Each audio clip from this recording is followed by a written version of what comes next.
उन्होंने घोषणा की पूरा बंगाल पाकिस्तान का हिस्सा नहीं बनेगा।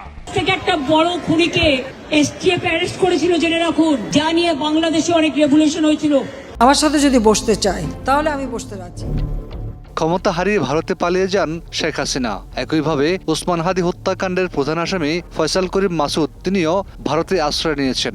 দুটি ঘটনায় কি কেবলই কাকতালীয় মিল, নাকি এর পেছনে রয়েছে অন্য কোনো হিসাব? বাংলাদেশ ভারত সম্পর্ক যখন নানা টানাপোড়েনের মধ্য দিয়ে যাচ্ছে, তখন এই দুই ব্যক্তিকে ঘিরে দিল্লির অবস্থান নতুন করে প্রশ্নের জন্ম দিয়েছে।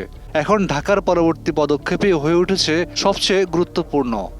নগদ নিয়ে এলো হার নামানা হার অফার। সর্বনিম্ন 10,000 টাকা রেমিটেন্স নগদে পাঠালে থাকছে স্বর্ণের হার জেতার সুযোগ। শেখ হাসিনাকে দেশে ফিরিয়ে এনে বিচারের মুখোমুখি করার দাবি অনেক দিন ধরে জানিয়ে আসছে ঢাকা। এবার সেই তালিকায় যুক্ত হয়েছে ওসমান হাদি হত্যাকাণ্ডের আসামিদের প্রত্যর্পণের দাবিও। সম্প্রতি প্রধানমন্ত্রী তারেক রহমানের সঙ্গে সৌজন্য সাক্ষাৎ করেন ঢাকায় নিযুক্ত ভারতের হাইকমিশনার দীনেশ ত্রিবেদী। আর এই বৈঠকে শেখ হাসিনাকে প্রত্যর্পণের পাশাপাশি হাদি হত্যাকাণ্ডের আসামিদেরও বাংলাদেশের হাতে তুলে দেওয়ার অনুরোধ জানানো হয়েছে বলে জানিয়েছেন পররাষ্ট্রমন্ত্রী খলিলুর রহমান। বার্তাটা কি এবার আগের চেয়ে কঠোর? সেটি এখন সবচেয়ে বড় প্রশ্ন। বিশেষ করে ভারতের মাটিতে শেখ হাসিনার সাম্প্রতিক রাজনৈতিক বক্তব্য নিয়ে বাংলাদেশের অসন্তোষ প্রকাশ্যে এসেছে। এর আগে দিল্লিকে দেয়া বাংলাদেশের চিঠির ভাষাতেও ছিল কঠোর অবস্থানের ইঙ্গিত। এরপর ভারতের পররাষ্ট্রমন্ত্রী এস জয়শঙ্করের বক্তব্যে আসে তাৎপর্যপূর্ণ পরিবর্তন। তিনি জানান, শেখ হাসিনার বক্তব্য বা কর্মকাণ্ডের সঙ্গে ভারত সরকার একমত নয়। তাহলে কি অবস্থান বদলাচ্ছে দিল্লি? প্রশ্নটি আরও জোরালো হয়েছে দীনেশ ত্রিবেদীর সাম্প্রতিক বক্তব্যে। কূটনৈতিক মহলে এই বক্তব্যকে তাই গুরুত্ব দিয়ে দেখা হচ্ছে।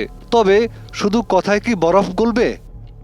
বাংলাদেশ এখন প্রত্যর্পণের মতো স্পর্শকাতর বিষয়ে ভারতের কাছ থেকে কার্যকর পদক্ষেপ প্রত্যাশা করছে। শেখ হাসিনার বিরুদ্ধে মানবতা বিরোধী অপরাধের মামলায় মৃত্যুদণ্ডের রায় হয়েছে। অন্যদিকে ওসমান হাদি হত্যাকাণ্ডের আসামিদের নিয়েও রয়েছে বাংলাদেশের কঠোর অবস্থান। আন্তর্জাতিক সম্পর্ক বিশ্লেষকদের মতে শেখ হাসিনাকে গত 17 বছর জুলুম নির্যাতনের শাসন চালিয়ে যেতে সাহায্য করেছে ভারত সরকার। এই কারণে তার বিপদেও আশ্রয় দিয়ে রেখেছে। অন্যদিকে ওসমান হাদি হত্যাকাণ্ডের প্রধান আসামি ফয়সাল করিমকে কেন ভারত আশ্রয় দিয়ে রেখেছে, এর উত্তর খুঁজতে যেতে হবে পশ্চিমবঙ্গের সাবেক মুখ্যমন্ত্রী মমতা ব্যানার্জির একটি বক্তব্যের দিকে। মমতা ব্যানার্জি এর আগে দাবি করেন ভারত সরকার হাদিকে খুন করিয়েছে। এ সময় বিজেপি সরকারকে হাটে হাড়ি ভেঙে দেওয়ারও হুমকি দেন মমতা ব্যানার্জি। এখন দেখার বিষয়, দিল্লি কি ঢাকার এই বার্তাকে গুরুত্ব দিয়ে প্রত্যর্পণের পথে এগোবে, নাকি আবারও কূটনৈতিক আশ্বাসেই সীমাবদ্ধ থাকবে সবকিছু? এর উত্তর শুধুমাত্র দুই ব্যক্তির প্রত্যর্পণের ভবিষ্যৎ নয়, এর সঙ্গে জড়িয়ে আছে ঢাকা দিল্লি সম্পর্কের পরবর্তী অধ্যায়ের দিক নির্দেশনাও। Desk report, 21 television.